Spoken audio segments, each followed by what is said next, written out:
2 Corinthians chapter 2, verse 12 and 13.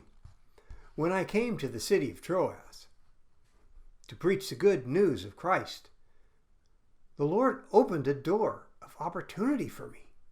But I had no peace of mind because my dear brother Titus had yet not arrived with a report from you, Corinthians. So I said goodbye and went on to Macedonia to find him.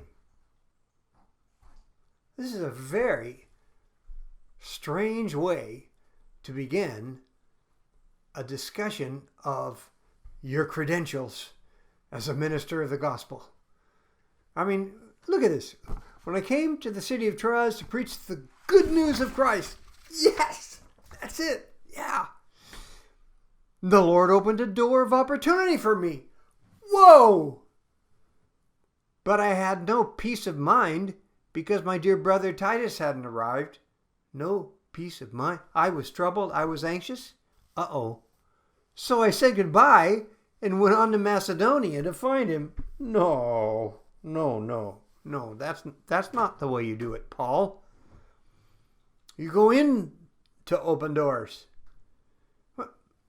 Who in his right mind would begin a letter whose main purpose was to establish your credentials as a minister of the gospel of Christ with a confession?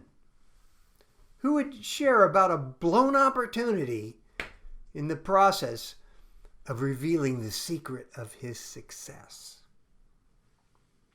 Who would admit to his own personal anxiety as keeping him from walking through a door the Lord had opened for him? Those are things you try and forget about when talking about your successes and establishing your credentials or some authority. Who in their right mind? Who? Asked the owl of truth. Who? I'll tell you who. And if I could somehow shout these next words in print, I would. So I will borrow a trick from John Irving in his novel Prayer for Owen Meany and put it all in caps. Oh, no, wait a minute. I can shout it because I'm on video. So here is who would do that.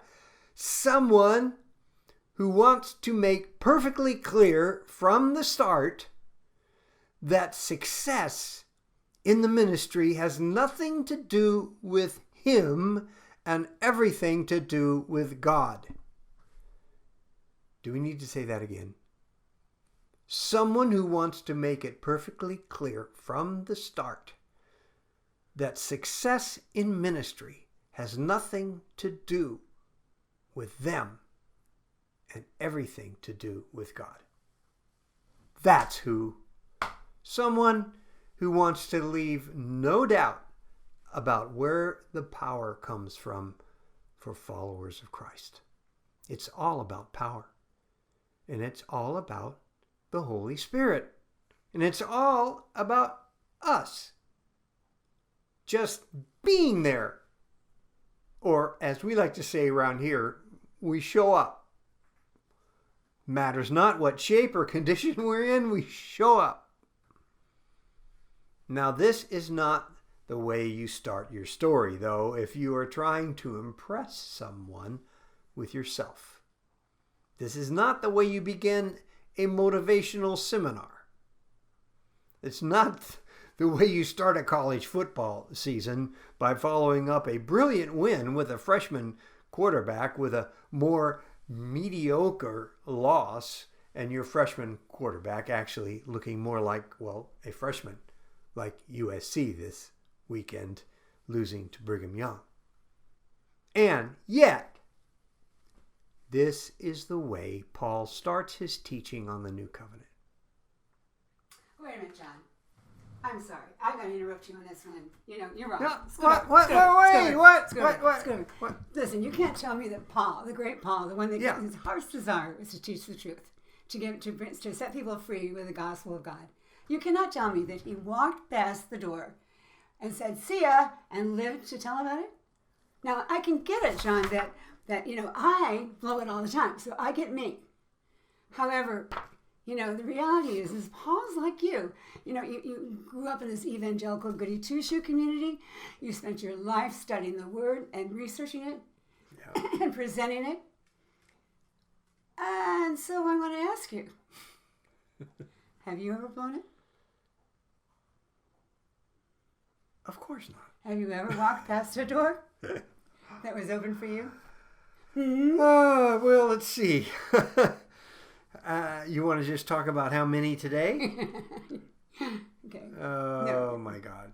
Yeah. Why, John? Why do we blow it? Well, because we're human. And because we're scared. And because we're looking at ourselves. You looking at yourself? Trying to come up with what we are supposed to have. And we're not trusting the Lord. Is that the secret? I think we're going to find out it is. I can't wait. Yeah. Okay. Verse 14, right? Tomorrow? Yep. Tomorrow. See you guys.